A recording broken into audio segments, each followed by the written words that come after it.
Good morning, students. Today we are discuss the chapter second, rights in the Indian Constitution of Political Science. What is rights? Rights is a justified claims by the society and recognized by the government. हम जो justified claim करते हैं, हमारी कुछ demands होती हैं और अगर उनको गवर्नमेंट रिकॉग्नाइज कर देती है तो हम वो राइट्स होते हैं. Where right come from? Rights कहाँ से है? 17 एंड 18 सेंचुरी में जो वेस्टर्न पॉलिटिकल थिंकर थे उन्होंने नेचुरल राइट्स का कंसेप्ट दिया था, जिसमें उन्होंने कहा था कि right to life, right to property और राइट टू लिबर्टी, ये जो तीन बेसिक राइट हैं ये नेचर की तरफ से मैन को मिलते हैं. बट टुडे ये कंसेप्ट जो है आजकल कोई मायने नहीं रखता. इसकी जगह पे आजकल हम बात करते हैं ह्यूमन राइट्स की. Bill of rights. Bill of rights क्या है? एवरी डेमोक्रेटिक कंट्री में सिटीजन्स को कुछ ना कुछ राइट्स जो है प्रोवाइड करवाए जाते हैं और ये जो लिस्ट है rights mention and protect by the constitution is called bill of rights. अगर वो राइट्स जो है वो कॉन्स्टिट्यूशन में हैं और कॉन्स्टिट्यूशन उनकी प्रोटेक्शन करता है तो हम उसको बिल ऑफ राइट्स कहते हैं. तो ये जो राइट्स जो है मॉडर्न टाइम में हम देखते हैं कि ये यूएसए का जो कॉन्स्टिट्यूशन है, इंडियन कॉन्स्टिट्यूशन है, वहां से ये अडॉप्ट किए. अब Indian constitution fundamental rights in the Indian constitution. Indian constitution में फंडामेंटल राइट्स हैं, देयर 6 मेन राइट्स हैं. Right to equality, right to freedom, right against exploitation, right to freedom of religion, right to culture and education and right to constitutionality. Right to equality, जो first जो हमारा right है right to equality है in the article 14 to 80. हमारा जो constitution है उसका जो पार्ट 3 है उसमें जो आर्टिकल 14 टू 80 है वो राइट टू इक्वालिटी है. राइट टू इक्वालिटी में क्या क्या आ जाता है? Equality before the law, equal protection of the law, prohibition of discrimination on the ground of religion, race, caste, sex और birth place, equality of opportunity in public employment, abolition of the untouchability. जो untouchability एक बहुत बड़ी हमारे caste system की वजह से जो आया था उसको जो है खत्म किया गया इसके थ्रू.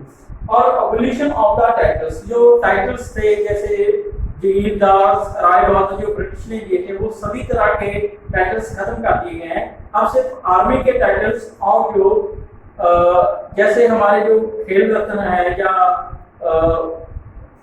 पद्मश्री है, पद्म भूषण है, वही टाइटल है. इसके अलावा और कोई टाइटल जो इक्वालिटी के अगेंस्ट हो वो नहीं दिया जाता.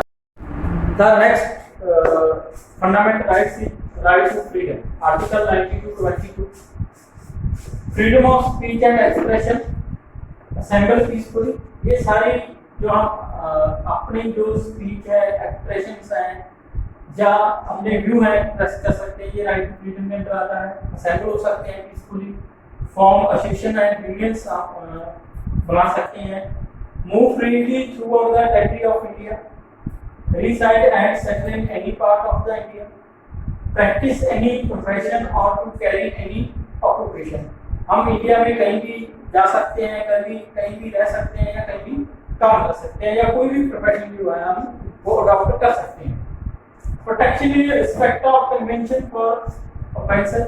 अगर हमें अपनी प्रोटेक्शन कर सकते हैं अगर हमने कोई ऑफेंस किया है उसके against.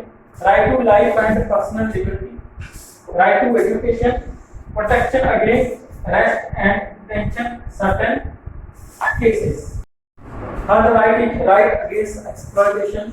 Article 23-24 prohibition of the trafficking human being and forced labour. जो human being as a community human being को सोल्ड किया जाता है या फोर्स्ड लेबर जो है इसको बैन किया गया है. Prohibition of employment and children as jobs. जो बिलो 14 इयर्स जो चाइल्ड लेबर है वो बैन की गई है इस फंडामेंटल राइट्स के अंदर. Right to freedom of religion 25-28. That is very important for India जे सेक्युलर कंट्री. और उसमें ये जो है ये fundamental rights, right to freedom of religion ये इंपॉर्टेंट रोल प्ले करता है.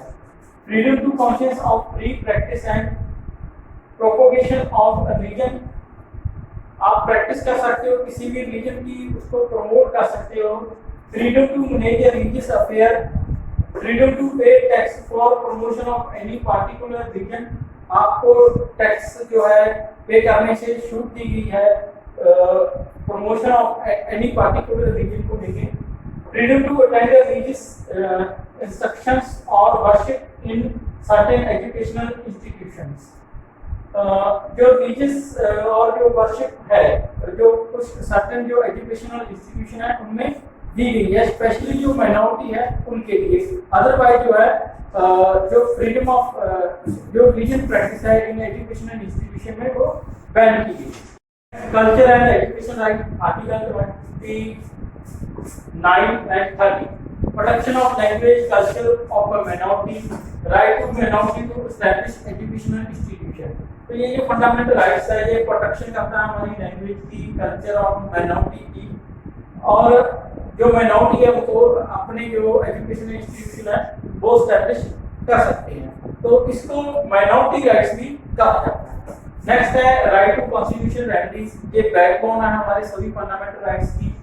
Right to move the court issue direction order writ for the enforcement of rights, अगर हमारे जो 5 बेसिक फंडामेंटल राइट्स है तो उनमें से कोई भी राइट हमें एक्सेस करने में प्रॉब्लम हो रही है, या कोई भी व्यक्ति या इंडिविजुअल या कोई ऑर्गेनाइजेशन आपके फंडामेंटल राइट्स में एक्सेस करने में कोई प्रॉब्लम क्रिएट कर रहा है, तो आप इसमें डायरेक्टली मूव कर सकते हो कोर्ट में। नेक्स्ट लेक्चर में हम डिस्कस करेंगे फंडामेंटल राइट्स और डायरेक्टिव प्रिंसिपल के बारे में। Thank you.